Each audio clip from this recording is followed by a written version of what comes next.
afternoon. Uh, in all my speaking engagements, okay, I get stuck when somebody asks me to talk immediately after lunch because that is the biggest challenge I face to keep my audience awake towards my session. So today, Babu gave me the biggest challenge of keeping all of you awake after lunch. And I hope I'll be able to fulfill that expectation from him. Okay. I'm aware that this program is all about financial advisors. One quick question to all of you. Being a financial advisor, how many of you here dream that you want to become somebody like Mukesh Ambani in terms of the amount of money and luxury that he's having? Very less. Okay. How many of you dream that you want to become somebody like Bill Gates? Right. Why the last numbers are coming up? Okay. How many of you here enjoy just being yourself? All of you? Okay, fantastic. Okay. And the reason why I asked you to be yourself is my journey is going to tell you that if you really want to be yourself, first you must learn to love life so that you can be yourself. Right? So, my life was not a normal life. It was full of abnormalities, and I would say a lot of obstacles, a lot of challenges which came my way, and I had to keep breaking all the barriers every step I make forward. And it was not an easy. So it was not an easy journey, yet I enjoyed my journey. Okay.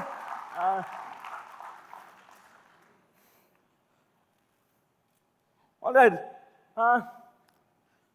I was born normal, okay, but then immediately after birth, this child will get jaundice, right? So even I got jaundice, which actually went off to a medical negligence, and that made me a person with cerebral palsy. Now, cerebral palsy, some people say it's a disease, some people say it's mental retardation.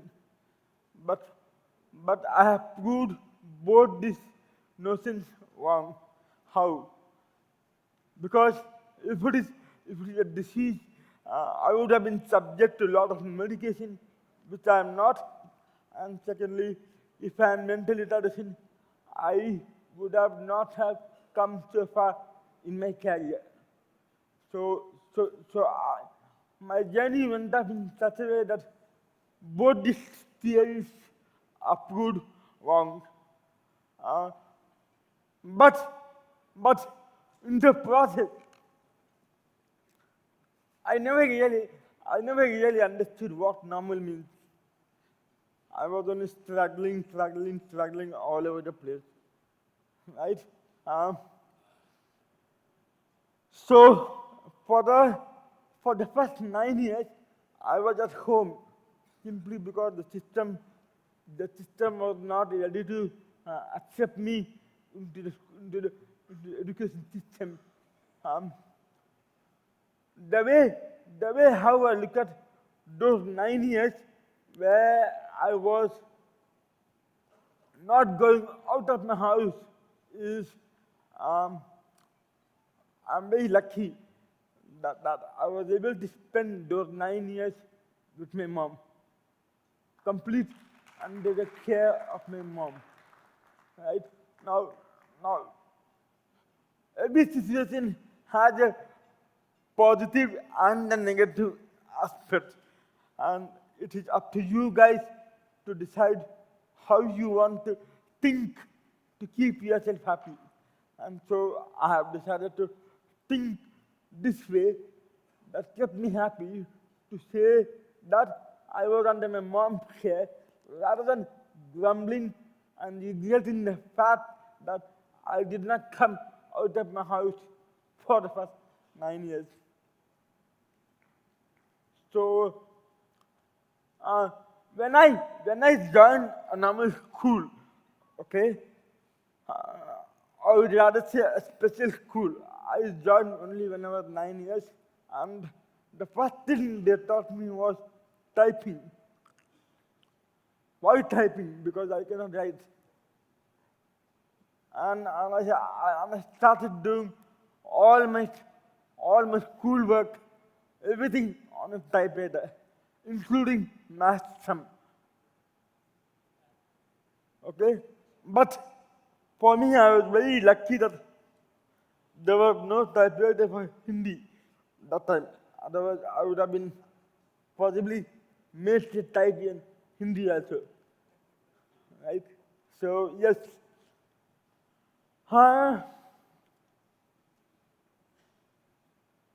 I completed 6th, 7th, and 8th in just 1.5 years. Right?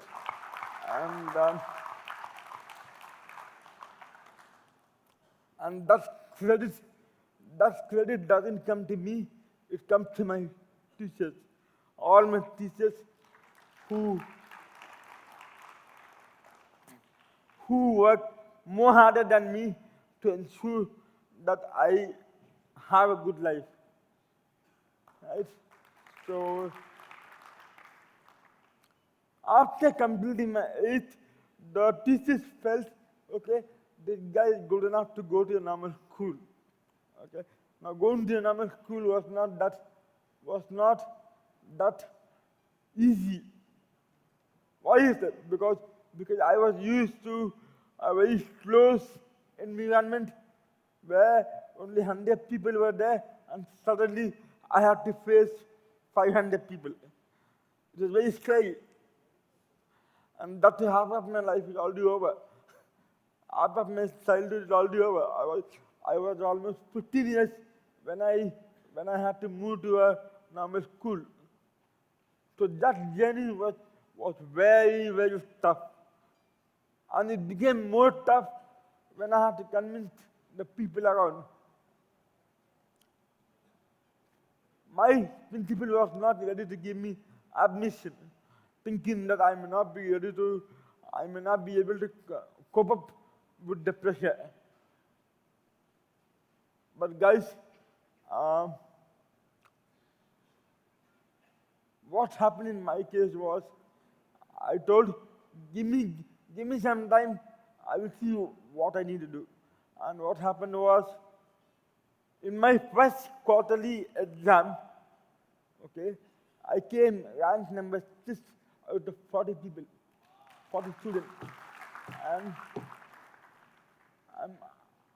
And the next moment, the principal came and told, okay, you can continue in the school. But this is a very sad part. Why is it sad? Because I have seen a lot of people who fail in exam, and still they continue to be part of the system. I have seen a lot of people who are not regular to classes, and still they pass the exam.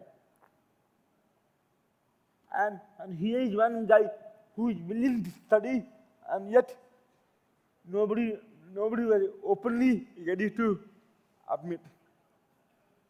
That is a very sad part of our education system.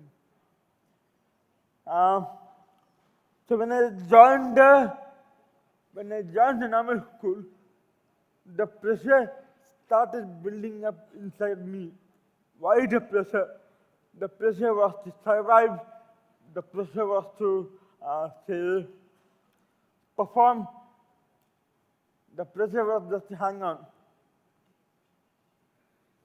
In spite of all that, I just managed to hang on. I just managed to hang on. And for me, after completing my 9th standard, I stopped typing because I couldn't type for long hours.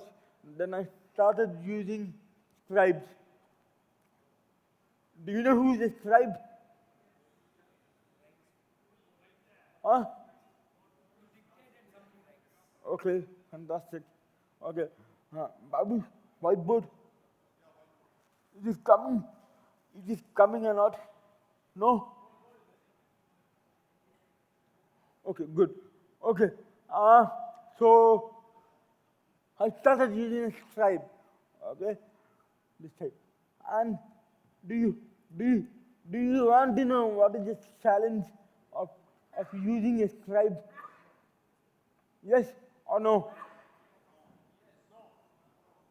Yes or no? Okay. Let me have 2 volunteers to help me with this demo. Quick, 2 volunteers.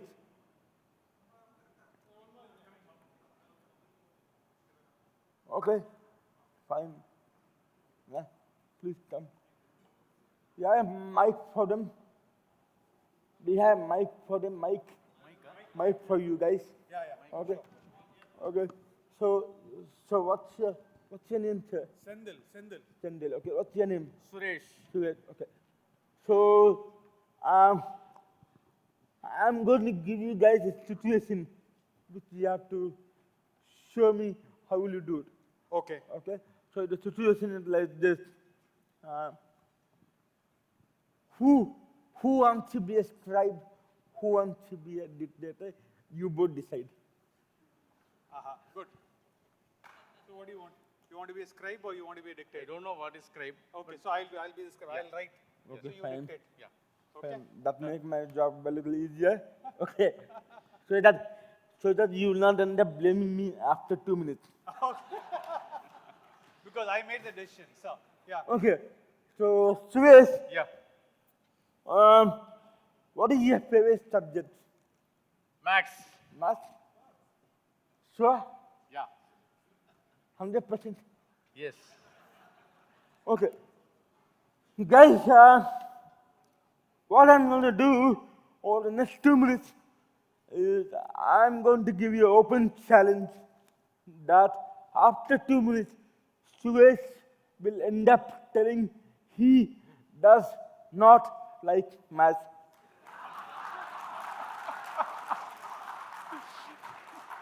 Is this a challenge? Yeah. Yes. Okay. We'll see. Okay.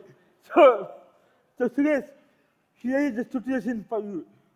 Today is your maths exam.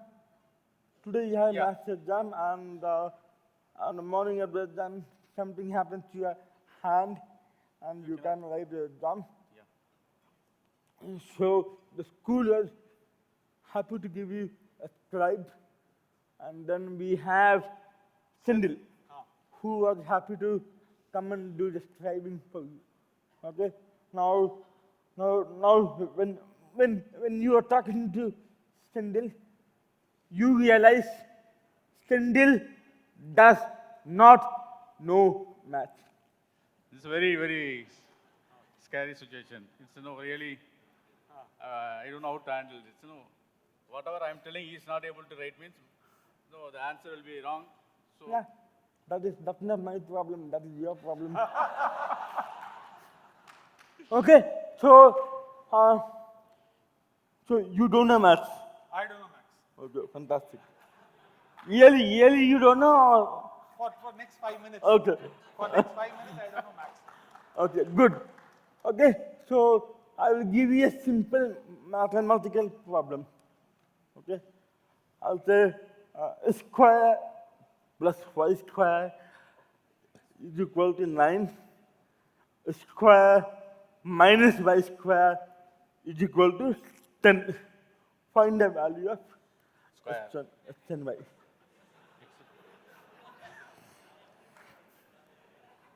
Okay, so you can come this side. Okay, so you have 3 hours 100 mark paper, Okay. and this is the first time you are attempting. First is 3, 3, answer is 3. Huh?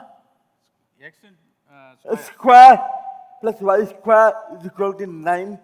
A square minus y square is equal to 10. Find the value of x and y. So, time already started.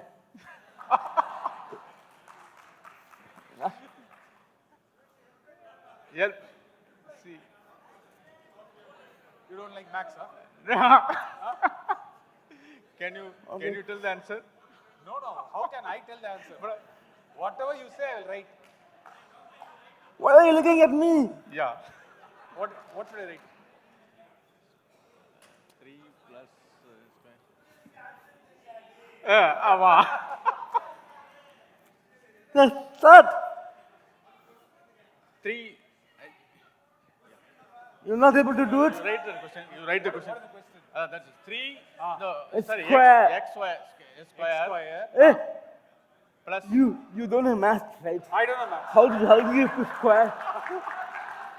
Eh, I cannot write also. you can't write that, so how will you do it? Yeah, because I cannot write. Yeah. Y square. Okay, this is the way how you get it. X square. Next. Y square plus y square. No, gone. Gone. This is the way how you do it. Gone. Okay, anybody who wants to quickly do it? Anybody who Anybody? wants to quickly do it? Nobody? Somebody. Nobody?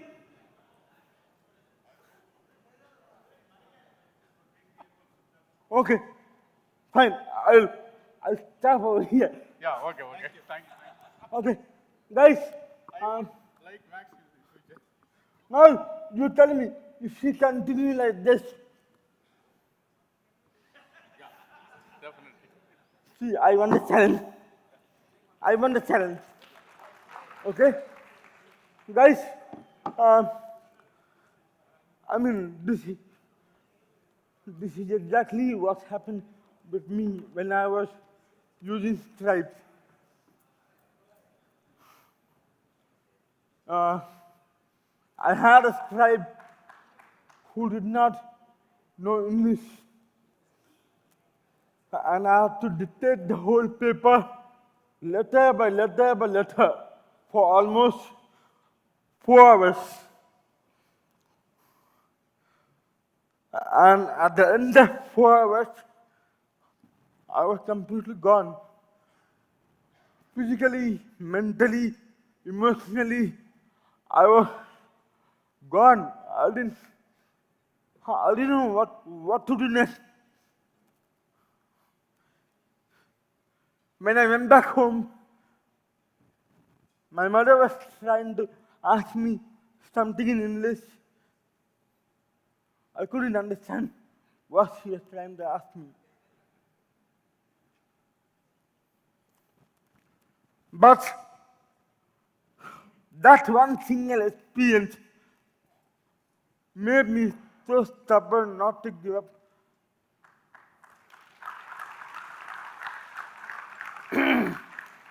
that I started working on myself. When I come to my 10th, I had 80%. When I come to my 12th, I had 90%. PPT. Okay, so what happened was, in my 12th, I had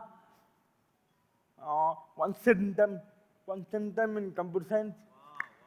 I had 98 in math and 19 accounts. All this done with people who did not know my subject.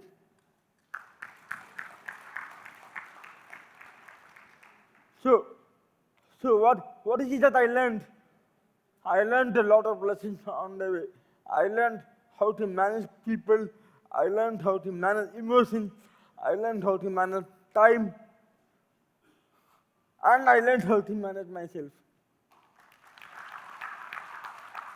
So, so, so at one young part of my life, when actually I should have been enjoying my life just like any other kid. Okay, I was facing all these challenges, and by facing challenges, you can only become a better person, better, stronger person, and nobody can make you weak after that. So,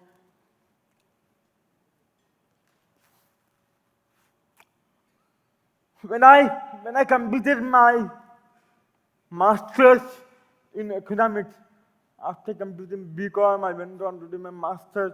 I was looking for a job, but even getting a job was very difficult. It was difficult because, not because I was not qualified.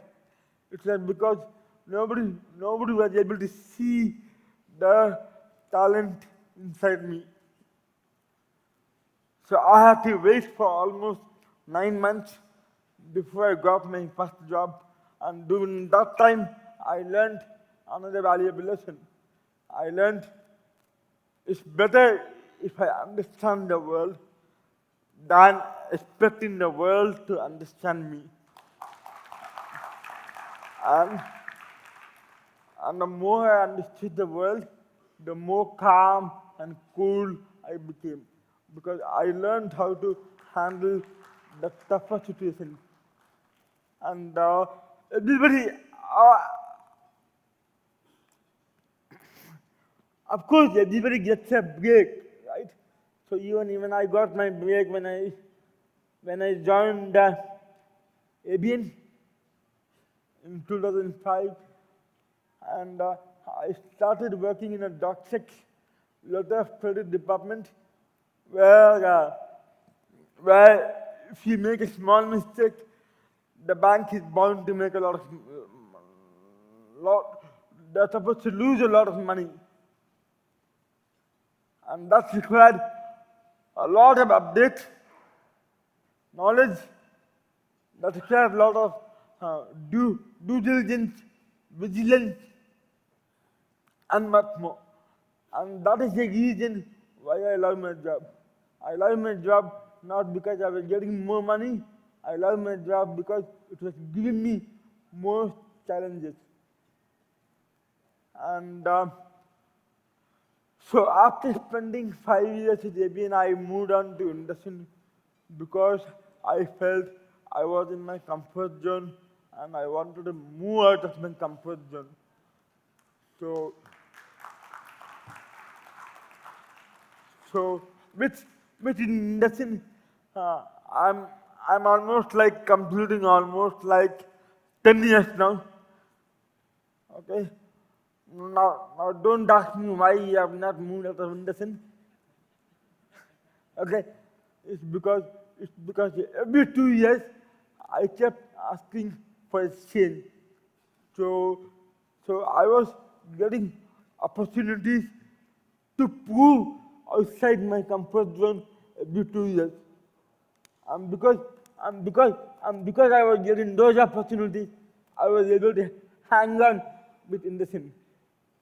Right? So yes, it's good to go out of the comfort zone because that is when you learn a lot of new things. That is when you learn that okay, you have to be constantly active with yourself. So right now, I'm an associate vice president with Indus Bank, along further. And now, after working in TS Finance for 14 years, I moved out doing CSR and community work program from a bank. I'm enjoying it. Yes, it's a completely new profile, and I'm enjoying it because I get to meet new people every day, and I have a lot of passion to meet people, right? So so that keeps me going, and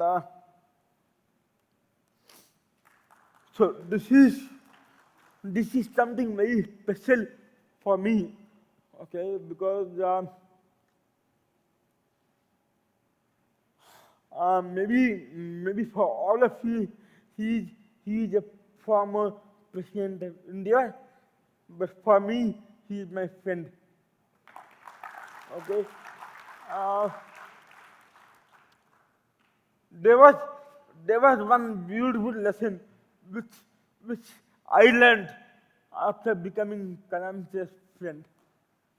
I learned that, you know, no matter how big you are, no matter what post you hold or how much money you have, nothing matters, because at the end of the day, you are still a human being. And,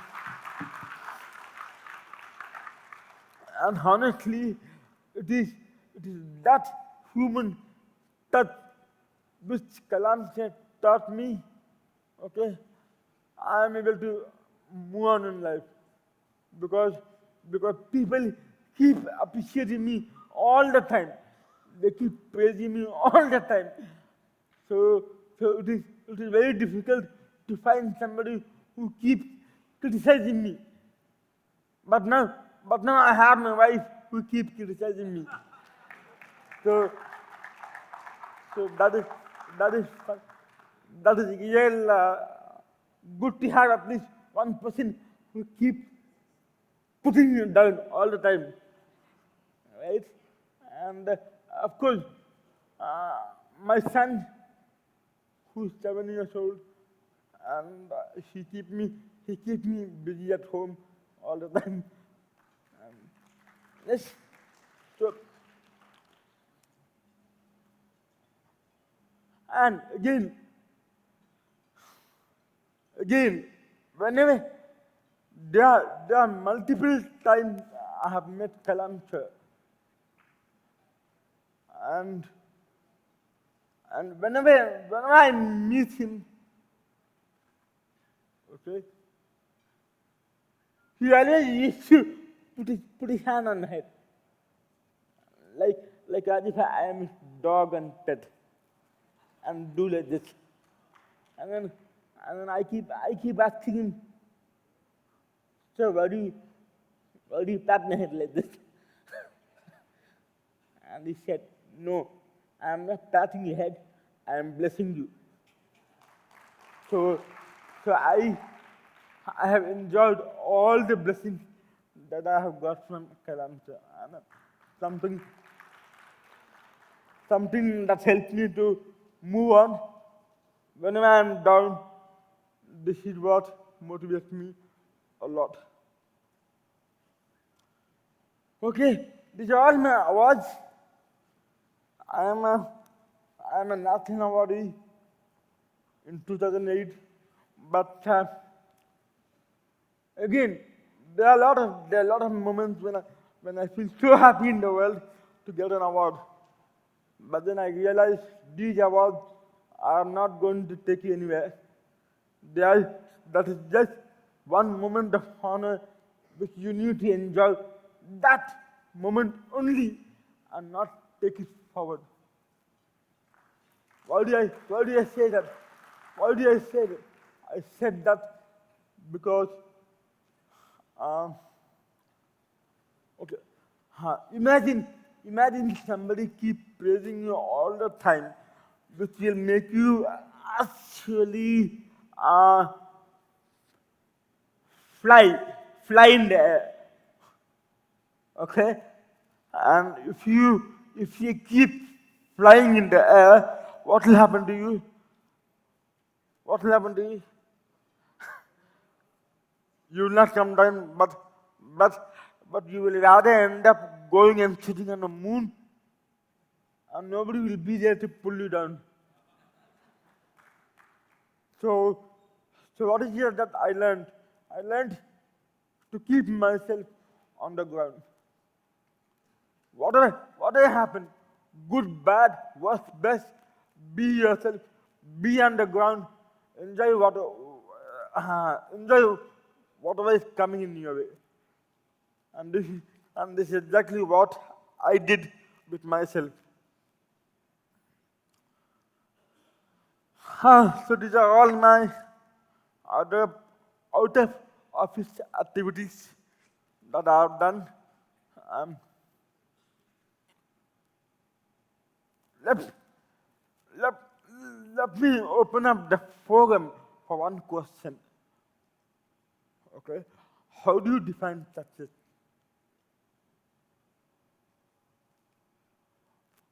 How do you define success?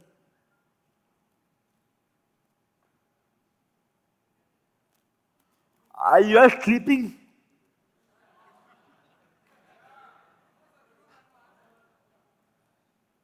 Yeah. So how do you define success? What? Huh? Okay. Okay. Okay. Anybody else? Yeah. Okay. Okay. Now I'll give you my definition of success. Okay. Success is not what other people define for you. It is what you define for yourself.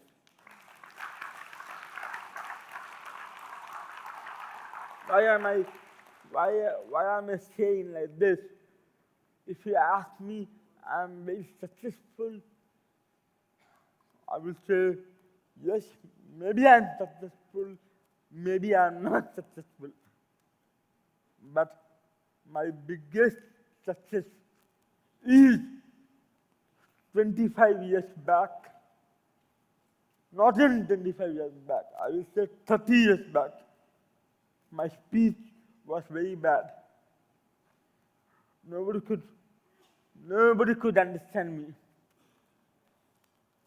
And every time I have to talk, I have to keep repeating twice or thrice to make somebody understand me.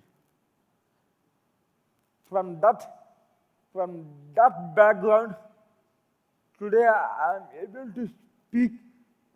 I have already spoken in front of 37,000 people. And for me, that is my biggest success. Right? So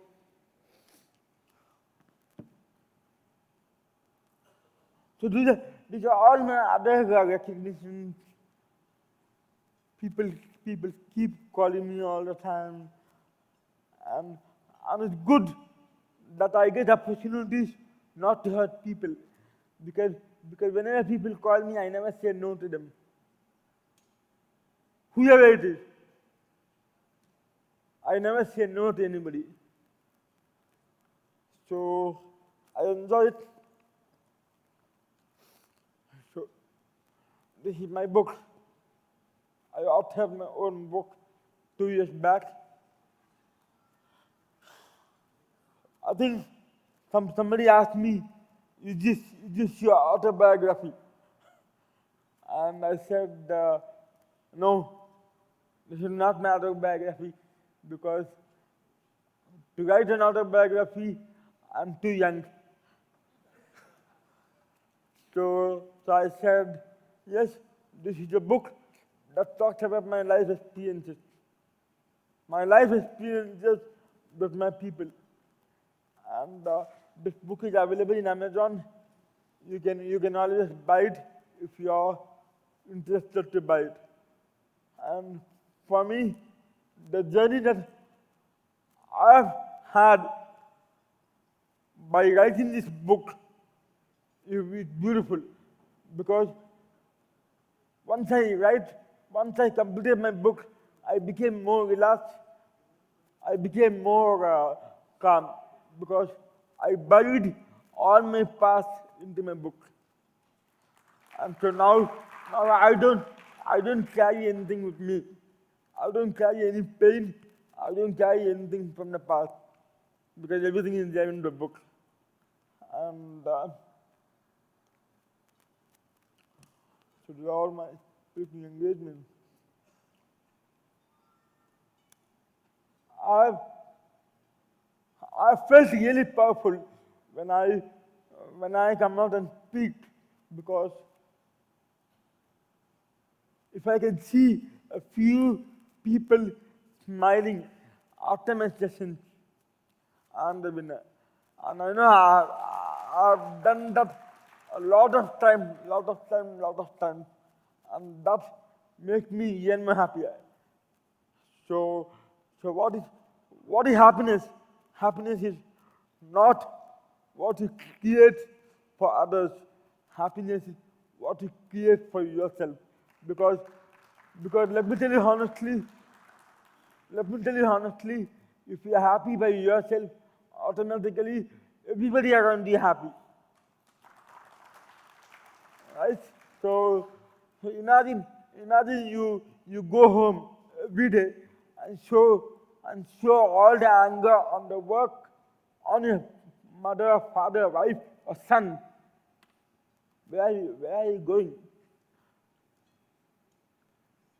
Do you think that you are doing something good over there by showing all the anger on someone who loves you a lot?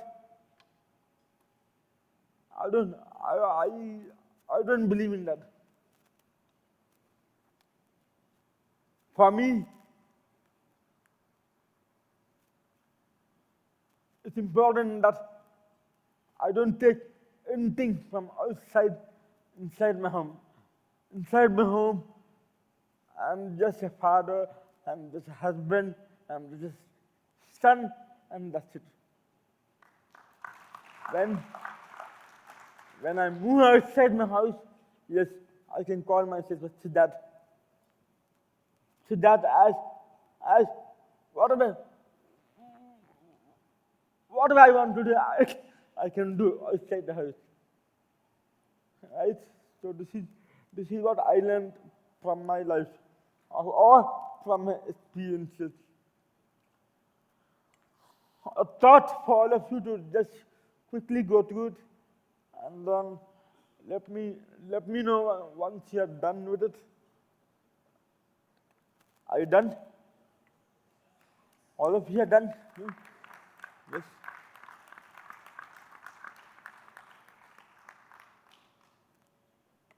So this is my email ID. This is my Facebook ID. The danger in having a Facebook account is you will end up with your wife telling you, why did you marry me? You should have married Facebook. Because that's the amount of time I give into Facebook on a holiday. And I have my own justification to it. I say I want to see what people are doing outside, and the only way that I can come to know is, of course, one of the ways is Facebook. I'm allowed to stay connected with people and see what they're up to. So before I conclude,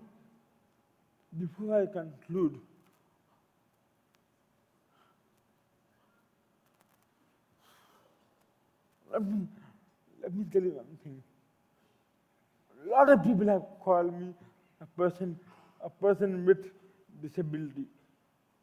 I don't understand in what way am I disabled. Disabled is a very very uh, bad language to label a human being. Because you cannot call somebody disabled when you know all the body parts are still working. Suppose I drop this remote, it breaks, then it becomes disabled. I agree. But how can you call a human being disabled?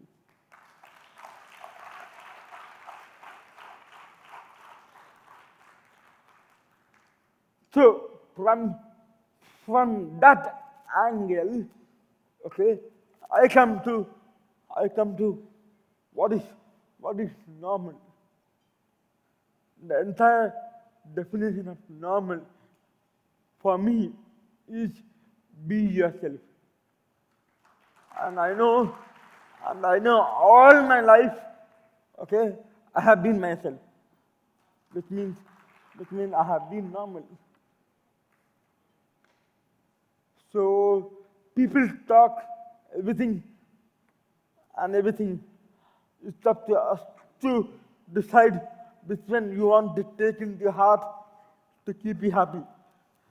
And so life gives you a lot of choice. So once you are happy and once you learn how to be yourself, knowing your positives, negatives, everything, then automatically you will love life. You will love life. Thank you so much.